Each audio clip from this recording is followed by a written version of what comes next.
Oh, we're gonna get there, Deborah. We're gonna get there. Stacy is last though, but we got Tommy's story about halfway. We got Tommy's story. About halfway we got Tommy's story. So it's gonna be a grand old time. The first time we see Vic, he's at the condo. He's kicking it. Thanks, B. Hayes. He on the phone. He nervous as hell. And out of nowhere, Jenard shows up. Now, we know what's going on behind the scenes. We know Jenard and them are trying to figure out what Vic got going on. But remember, this is from Vic's perspective. So Vic don't know nothing. But the first thing that pops in Vic's head is, what is this nigga doing here? And the second thing that pops in Vic's head is, who is letting these Negroes up to my condo? I live in the penthouse. Why is security letting these niggas go up the elevator? Unless you have a key to get to the penthouse, you can't just take the elevator to the penthouse unless they buzz it up. So I'm wondering, how many people are on the guest list? Who is the security down there? Everybody just goes straight to his house, and you know the elevator opens straight up into the damn living room. I'd be, if I'm big, I'm sitting right on the couch with a gun. And when that elevator opens up, I know I didn't call nobody. I'm automatically firing. Whoever comes, this Chicago, this ain't New York City. This Chicago, you can catch a body. As soon as the elevator opens up, foul, foul, foul. I could be in the bathroom. I'm around the corner with it. Foul, foul, foul. I'm over here in the kitchen cooking. Foul, foul, foul. Dog, it's so many people that just get on this elevator and come straight up to Vic's house. Why hasn't Vic went down? Hey, security, if you see a bald head, matter of fact, if you see, this is going to sound bad, if you see any niggas trying to go up to my floor, stop them. I do not have black friends. They only coming over for trouble. If you see a white boy outside of me, don't let them up to my room. I don't like niggas in my house. The only people that should be coming up to my room is women. And they gonna be with me. Don't let any male go up to the penthouse. I'm telling security, listen, I got the whole top floor. No neighbors for a fucking reason. I don't want any solicitation. Don't let these niggas come up the elevator. How much am I paying here that niggas can just come to my house any day of the week? Tommy's popping up with dirty ass fucking Tim sitting on the couch. Jenard popping up talking about, you need to get right. What's up with them pubs? I don't know what's going on with them pubs, man. I've been in here, motherfucker. I've been chilling, man. Jenard tells him, well, we got your address and we got another address. You need to fix this shit. Fix what, man? I'm telling you, I don't know nothing, man. Look at me. I'm stressing out. I'm pale as hell. I haven't got a haircut in a couple weeks, man. I'm fucking stressing, Jenard. And Jenard's like, well, you need to get that shit right. So we looking at it like, what? What you yelling at me for? And Jenard like, man, Tommy after you. And y'all need to fix this because people are running up in the pubs. But Vic is like, look, man, please, man, please. Stop talking to me about those pubs. I lost them, man. Tommy took them over. Yeah, well, Tommy has a suspicion that you did it. So now Vic is wondering, like, God damn it. Well, so much for that plan. We almost had that shit. These motherfuckers. All right, Jenard, we good. But Jenard's like, nah, fuck that. You remember before Tommy came, it was you and me. So Vic, he starts reminiscing. But that's also one reason why Vic went to go get the pubs back, because that's what his daddy left him. I know people say, oh, his daddy left him the penthouse. His daddy left him the mansion. We all wish our daddy would leave us a mansion. We all wish that our dad would leave us a penthouse. If you don't want your parents to leave you nothing, anybody in the chat right now whose parents are going to leave them something of value and they don't want it, please reach out to me. reach out to me. I will gladly accept it. If there's a ran down house in your family and your family is leaving it to you and you don't want it, just send it on to me. Sign it over to me. I'll appreciate it. If there's an older car in your family and you don't want it because there's a lot of work to it, just sign it over to me. Sell me the car for $1 so I can pay as low taxes as possible on it, and let me get that up off your hands. But now Vic is trying to reclaim everything that his dad left him. This is his legacy. This is the Flynn shit. Now he's listening to Jenard, just like any of us would listen to Jenard, but we wouldn't never trust Jenard. But that's the thing. This is Vic Damone. Vic Damone, he gonna believe whatever the hell Jenard talk about because he really don't have anyone that he can lean on or someone that's in the same situation as him. And as close as he can get is Jenard, who is an errand boy at the moment for Tommy Egan, even though he doesn't want to be. His brother has still forced him to be that character. So Vic is listening. He's like, God damn it. Now I got to figure out how to get myself out of this because Jenard did mention Ray's address. So now you got the two addresses. You got my address, which y'all already got free access to here. And y'all got the address to Ray's house. Now, I'm going to be real with you.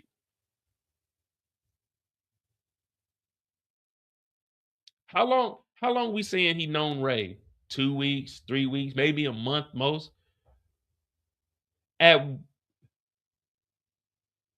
I've been out the dating game for a while. At what point do your feelings take over your logical thoughts? Which I'll say a month, 2 months, 3, 6, a year. At what point someone I guess they're dating. I guess you can call this dating. I mean, they went out one time. But at what point do you sacrifice yourself for somebody else? Because they ain't been together long enough for me to be like, you know what? If they're gonna go get Ray, I should probably protect Ray. Like, Ray, stand behind me. You know what I mean? It's kind of like, damn, it's unfortunate. But if we being honest, Ray should have knew the type of guys that she was getting into. Like, if I'm Vic, I'm looking at it as, Ray, you should have. Like, if I'm putting myself in Vic's shoes, because this is all we can do right now. If I'm Vic, I'm looking at it like, Ray, you low key too smart to be fucking with a dude like me. So if you end up getting blammed up or put in a situation that you ain't prepared for, it's really on Ray for fucking with him when she knew what type of lifestyle he was in. It's not really on Vic to go out and save her. You know what I mean? Y'all agree with me? Like, I fuck with her. You know what I'm saying? There's a difference between in love and love for. I got love for y'all. I'm not in love with y'all, but I got love for y'all. You see what I'm saying? I got love for Ray. I love being around Ray, but I'm not in love. You see what I'm saying? So I'm looking at it as if Tommy and them go after Ray, well, what's that really got to do with me? You know what I mean? Like, that beef is between Ray and Tommy and them. You know what I mean? It's really kind of between them and not on me. But Vic hears all of this and he continues on.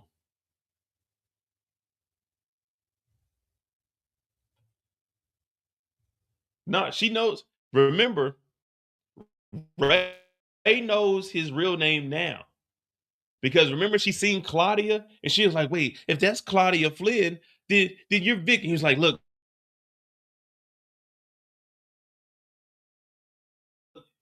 you right now is real. You see what I'm saying? So she knows who now. She knows who he is now. So she should, hey, this is on her. Now, he ends up calling his homeboy over. He ends up calling Connor. Hey, Connor, come through real quick, man. We have a little drinky drink. So Connor pulls up. They about to start drinking. And Connor starts explaining, man, we like, dude, we've been together for years, bro. For real, man. Like, I mean, little kids. Your dad, Walter, he's like the coolest SOB ever, man. The Walter Flynn legacy lives on, man. Like, for real, for sure, brother. Vic is like, yeah, man, we just been doing our thing. You know what us Flynn's do? Yeah, man, we definitely need to pour one out for old Walter. Yeah, man, we could do that. We could do that, man. Pull you up one, man. Make yourself at home. Man, think you remember we was kids, man? we used to put like grass inside a notebook paper and then light it up and act like we were smoking weed, man. Yeah, man, it's so fucking cool, man. We had a good ass childhood, man. Even going to your house was always the coolest, man. Like, man, being a Flynn, man, that's some awesome shit, bro. Yeah, man, it is. It is awesome, huh, Connor? Connor talking about, yeah, man, let's do this one, man. Let's do this one for Walter, man. If you got a glass right now, man, go ahead and put that up, man. This is for Walt Dog, man. Big Walt Dog. Big Walt Dog, man. We doing this for Walter Flynn. Long live Walter Flynn.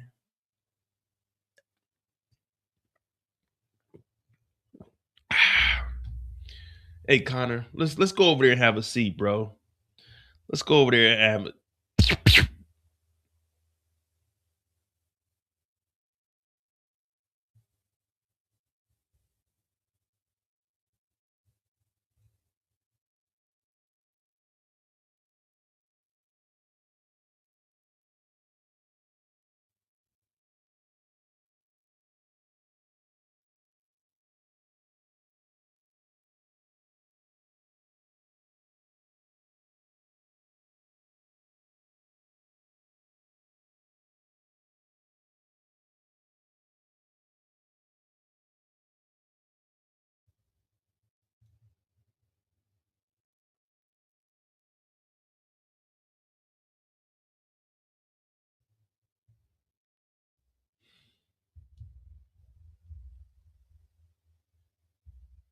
Mm, mm, mm.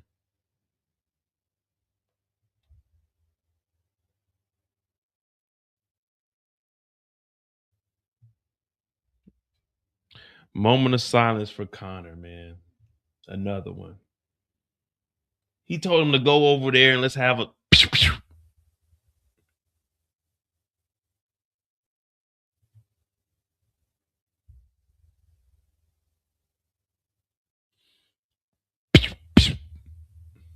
R.I.P. to Connor, man. On the white rug, man. This is the same movie fact. This is the same alpaca rug that Frank Lucas had. Just a movie fact, man. This is the same alpaca rug, man. You can't rub this. You gotta blot this one. Two of them.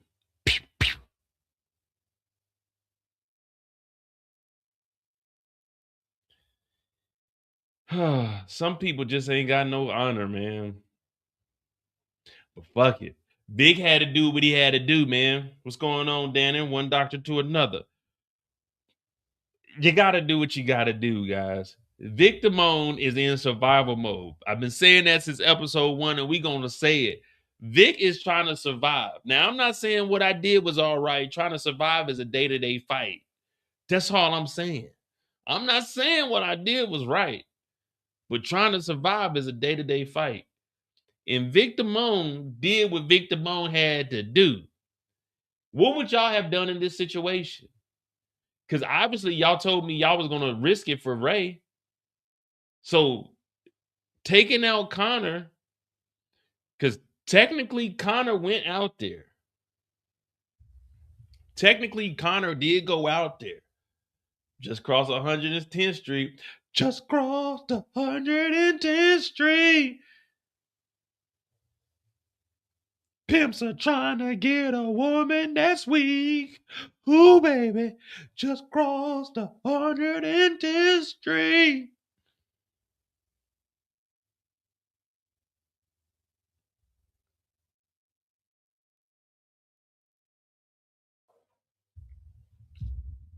Damn, man, he took Connor out, but this is power though. Connor Connor seems like the type, though, that you really couldn't trust anyway. I mean, you could trust him like y'all gonna go out and do some sliding, but you can't trust him to be quiet. So after this,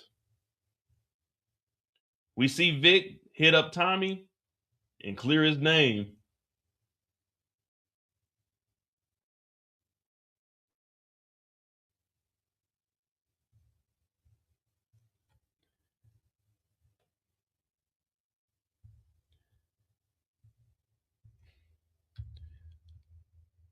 He got the body in the back.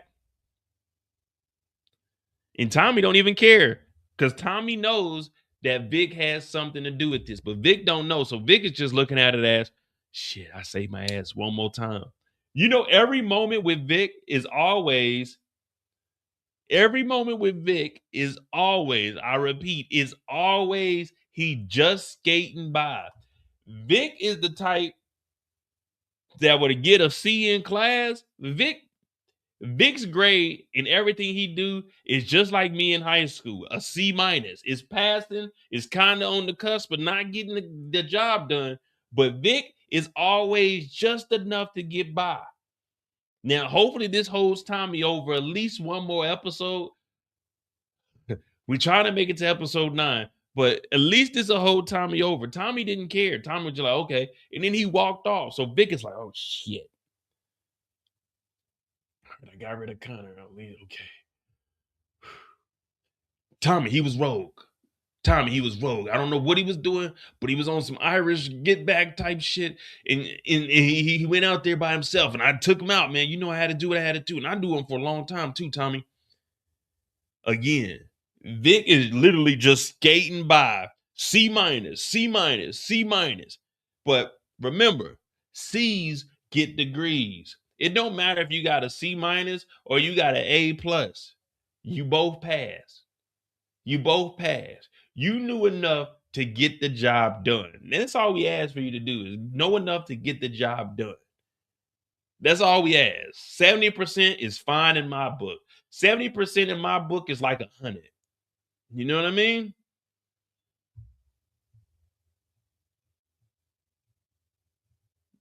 $75% in my book is like 100. Or we can go with the new modern age grading scale, which is this one here.